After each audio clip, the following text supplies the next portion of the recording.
Dominus vobiscum. Et cum spiritu tuo. Sequentia Sancti Evangelii secundum Matteum. Gloria tibi, Domine.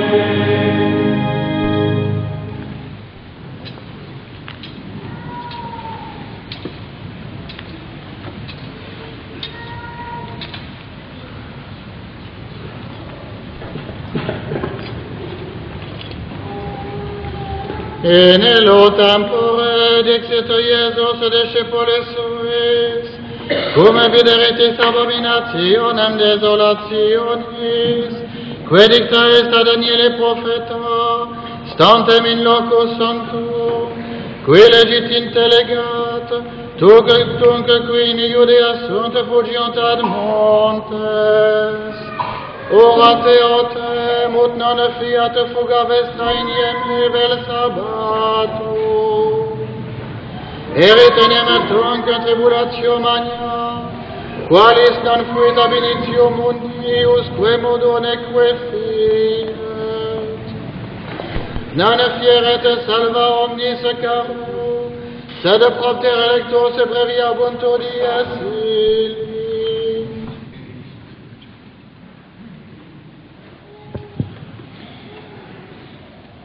Suite du Saint-Évangile selon saint Matthieu. En ce temps-là, Jésus dit à ses disciples, « Quand vous verrez l'abomination de la désolation prédite par le prophète Daniel se dresser dans le lieu saint, et que celui qui lit comprenne bien, alors que ceux qui sont en Judée s'enfuient vers les montagnes, que celui qui est sur la terrasse ne descende pas pour emporter quelque chose de sa maison, et que celui qui est dans la campagne ne rentre pas pour prendre sa tunique. Et malheur aux femmes qui seront enceintes ou à celles qui nourriront dans ces jours-là. Priez pour que votre fuite à vous n'ait pas lieu en hiver ou un jour de sabbat, car il y aura alors une tribulation si grande qu'il n'y en a pas eu de semblable depuis l'origine du monde jusqu'à maintenant, et qu'il n'y en aura pas. Et si les jours n'en avaient été abrégés, nulle chair ne serait sauvée, et c'est à cause des élus que ces jours seront abrégés. Alors, si quelqu'un vous dit « Voici le Christ ici » ou « Le voici là », ne le croyez pas, car il s'élèvera de faux Christ et de faux prophètes qui donneront de grands signes et des prodiges, jusqu'à induire en erreur, s'il est possible, même les élus. Je vous en avertis d'avance. Ainsi donc, si l'on vient vous dire « Le voici dans le désert », ne sortez pas. Le voici à l'intérieur des maisons, ne le croyez pas. Car la venue du Fils de l'homme sera pareille à l'éclair qui jaillit de l'Orient et brille jusqu'en Occident. Et en quelque lieu que soit le corps, les aigles s'y rassembleront. Mais aussitôt après la tribulation de ces jours, le soleil s'obscurcira, la lune cessera de donner sa lumière, les étoiles tomberont du ciel, et les vertus des cieux seront ébranlées, et c'est alors qu'apparaîtra dans le ciel le signe du Fils de l'homme. Et c'est alors que toutes les tribus de la terre se frapperont la poitrine et qu'elles verront le Fils de l'homme venir sur les nuées du ciel avec grande puissance et grande majesté. Il enverra ses anges avec ses trompettes à la voix éclatante, et ils assembleront ses élus des quatre vents, d'un bout des cieux à l'autre bout. Apprenez en la parole du figuier. Lorsque son rameau s'est attendri et que ses feuilles sont nées, vous savez que l'été est proche. Ainsi, quand vous verrez vous-même toutes ces choses se produire, sachez qu'il est proche, qu'il est aux portes. En vérité, je vous le dis, cette génération ne passera pas que tout ceci n'arrive. Le ciel et la terre passeront, mais mes paroles ne passeront pas.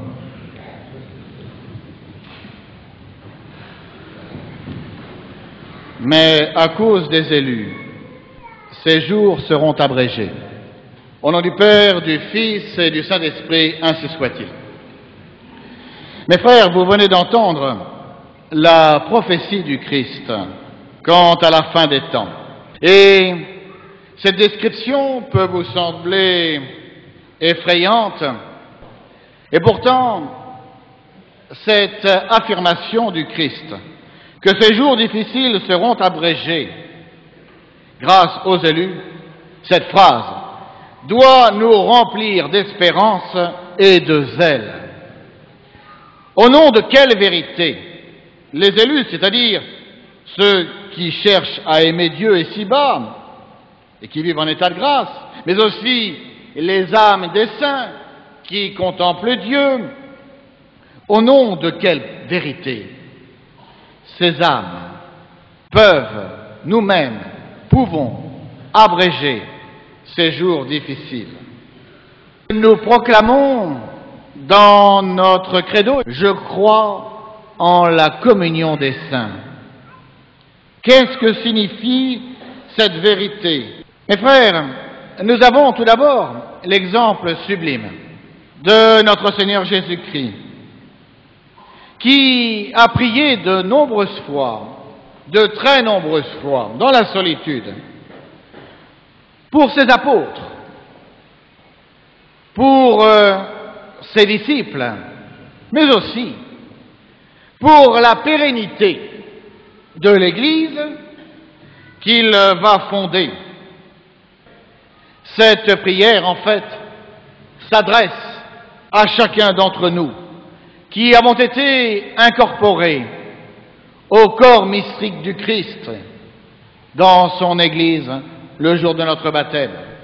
Écoutons ce que disait aussi le grand Saint Paul.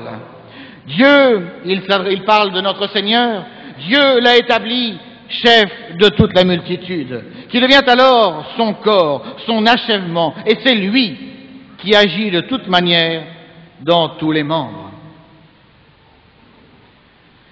Mes frères, nous avons été incorporés à ce corps mystique, à l'Église, par notre baptême. Nous bénéficions donc, mes frères, de cette vie divine, et nous pouvons chacun profiter des biens de la Sainte Église. Mes frères, qu'est-ce que la communion des saints? Justement, c'est la communication des biens spirituels entre les membres de l'Église. Mais alors, quels sont ces biens? Ce sont les mérites infinis de notre Seigneur Jésus-Christ. Ceux de la très sainte Vierge Marie, ceux des martyrs, ceux des saints, mais aussi ceux du saint sacrifice de la messe, aussi les prières et les bonnes œuvres accomplies par les fidèles, par nous-mêmes. Mes frères, les membres de l'Église peuvent profiter de ces biens. Nous-mêmes, nous prions les âmes de ceux qui contemplent déjà notre Seigneur au paradis. Ces âmes nous obtiennent de nombreuses grâces. Ces âmes nous suggèrent de satisfaire pour ces âmes qui sont en purgatoire et qui ne peuvent plus rien pour elles.